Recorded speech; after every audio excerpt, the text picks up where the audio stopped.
नमस्कार दोस्तों, हमारे चैनल हिंदी दर्पण में आप सबका स्वागत है। पिछले वीडियो में हमने जाना था कि शब्द का जो पहला वर्गीकरण होता है हमारा रचना के आधार पर, उसका सबसे पहला जो हमारा भेद होता है वो होता है ऋण शब्द। अब ऋण शब्द हमने समझे थे क्या होते हैं, उन्हें जाना था। तो आज हम उसी रचना के आधार पर हमारे दूसरे भेद और तीसरे भेद को भी जानेंगे। तो आइए शुरू करते हैं हमारे आज के विषय को। तो हमारा रचना के आधार पर दूसरा भेद होता है वो होता है यौगिक शब्द। तो देखिए, यौगिक शब्द क्या होते हैं? वे शब्द जो एक से अधिक शब्दों के मेल से बनते हैं, ठीक है, और जिनके खंडों का भी अर्थ होता है। जिसके हमने पीछे जाना था, जो रूढ़ शब्द होते हैं उनको अगर हम खंडों में विभाजित करेंगे तो उनका कोई अर्थ नहीं होता। लेकिन उसी के विपरीत जो हमारे यौगिक शब्द होते हैं उनको अगर हम खंड जो होते हैं उनको खंडों में विभाजित भी किया जाए तो उनका भी अर्थ होता है। उदाहरण से हम जानते हैं, जैसे कि कलम दान। यहाँ पे जो अगर हम कलम जमा दान, इन दोनों को विभाजित करने पे भी इन दोनों का अपना अपना अर्थ अलग अलग भी निकलता है, ठीक है। तो अगला जो हमारा तीसरा भेद होता है वो होता है हमारा योग ऋण।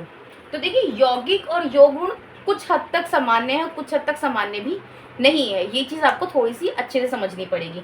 तो देखिए, योग ऋण ऐसे शब्द दो या दो से अधिक शब्दों या शब्दांशों के मेल से बनते हैं, ठीक है।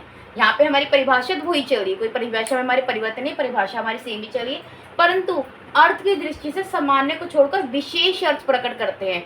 मतलब इनका जो हम सामान्य अर्थ लेके चलते हैं वो तो होता ही होता है, लेकिन उनका जो अर्थ होता है वो कुछ विशेष अर्थ भी ये प्रकट करते हैं। सिर्फ आपको ये समझना है इसके अंदर। और वो जो हमारे शब्द होते हैं वो हमारे योग ऋण कहलाते हैं, ठीक है। अब इसको उदाहरण से समझते हैं, जैसे कि गिरिधर। अब देखिए, जैसे कि गिरिधर है, गिरी जमाधर। अब गिरी हम पर्वत को भी कहते हैं, ठीक है।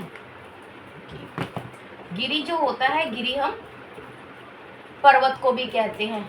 लेकिन जो गिरिधर हुआ, गिरिधर कृष्ण जी के लिए भी प्रयोग किया जाता है।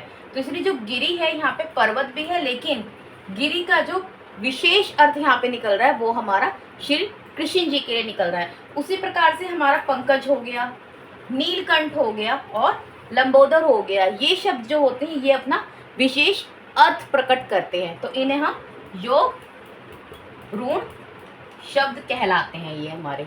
तो आज का विषय हमारा यही समाप्त होता है। तो मिलते हैं नेक्स्ट वीडियो में, तब तक के लिए बाय बाय।